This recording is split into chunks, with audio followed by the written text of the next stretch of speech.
Shalom bagi kita semua. Teman-teman, saya akan membagikan renungan yang sudah saya baca dari renungan Mana Surgawi. Nampak membingungkan. Dari Kisah Para Rasul 9 ayat 1 sampai 22.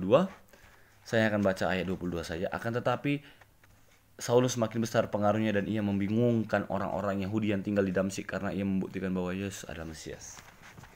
Nampak membingungkan. Dalam sesi tanya jawab di suatu seminar yang diadakan di gereja, ada seorang peserta yang bertanya panjang lebar kepada pembicara perihal satu topik. Diskusi di antara mereka berlangsung cukup panjang.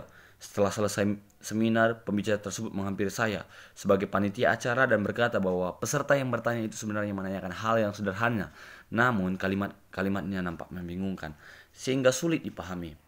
Kehidupan Saulus yang kemudian menjadi Paulus juga nampak membingungkan bagi banyak orang. Saulus yang berasal dari mazhab Farisi yang keras sedang berkobar-kobar untuk menangkap, bahkan tidak segan-segan untuk membunuh orang-orang Kristen. Dengan membawa surah otoritas dari imam besar, ia bergegas menuju ke Damsyik untuk menjalankan tugasnya. Di tengah jalan, ia berjumpa dengan Tuhan Yesus yang membuatnya tidak bisa melihat selama 3 hari. Perjumpaan ini merupakan titik awal pertobatan Saulus. Melalui Ananias, Tuhan Yesus memintanya untuk menemui Saulus dan menumpangkan tangan atas dirinya agar dapat melihat lagi. Awalnya Ananias ragu karena reputasi kejahatan Saulus yang terkenal, khususnya kepada orang-orang Kristen. Namun, Tuhan Yesus melalui firman-Nya berkata bahwa Saulus akan menjadi alat pilihannya untuk memberitakan kabar baik, khususnya kepada bangsa-bangsa non-Yahudi. Setelah mata dan kekuatannya pulih, Saulus mulai menunjukkan perubahan drastis dalam dirinya. Yang awalnya Saulus adalah seorang penganiaya Tuhan Yesus dalam ayat 4, menjadi seorang yang memberitakan Tuhan Yesus dalam ayat 20. Yang awalnya seorang pengancam dan pembunuh menjadi seorang yang mengatakan bahwa Tuhan Yesus adalah anak Bapa. Perubahan membingungkan ini dirasakan oleh semua orang yang melihat dan mendengar berita tersebut. Lukas menambahkan bahwa Saulus semakin besar pengaruhnya sehingga timbul rencana dari orang-orang Yahudi untuk membunuhnya. Dan pada akhirnya Alkitab membuktikan bahwa Saulus yang akhirnya berubah nama menjadi Paulus adalah salah satu teolog dan penginjil terbesar yang pengaruhnya masih dirasakan hingga sekarang. Wow. Hal yang nampak membingungkan di sini dapat menghasilkan kekaguman yang baik.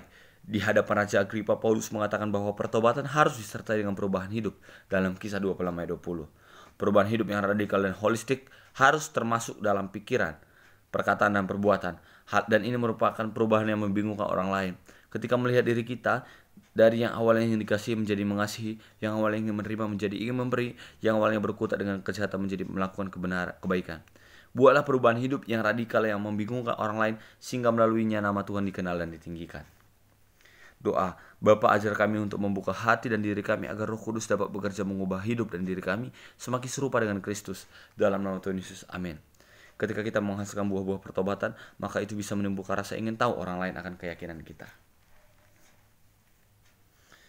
Jadi teman-teman, mari kita buat orang lain heran dengan kita melakukan pertobatan.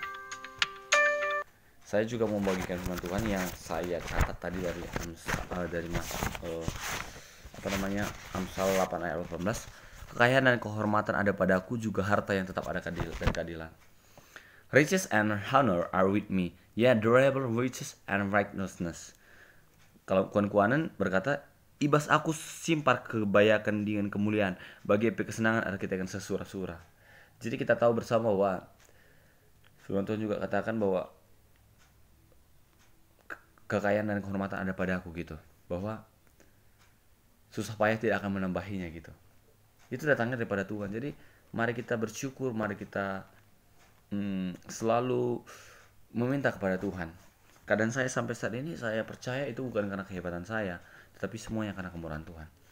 Inilah yang bisa saya sampaikan. Kiranya kita tetap bisa membuat orang lain nampak membingungkan terhadap kehidupan kita, karena kita berjalan mengikuti Tuhan Yesus gitu. Jujur saya dulu orangnya nggak mau meng-share ayat-ayat Alkitab seperti ini gitu. Tapi setelah saya merasakan bagaimana Tuhan Yesus menolong saya jadi sadar bahwa saya mau menggunakan sosial media ini sebagai alat Tuhan gitu. Mungkin teman-teman nampak membingungkan kepada saya, bingung dengan kehidupan saya. Kenapa dia tuh tiba-tiba kayak gini gitu?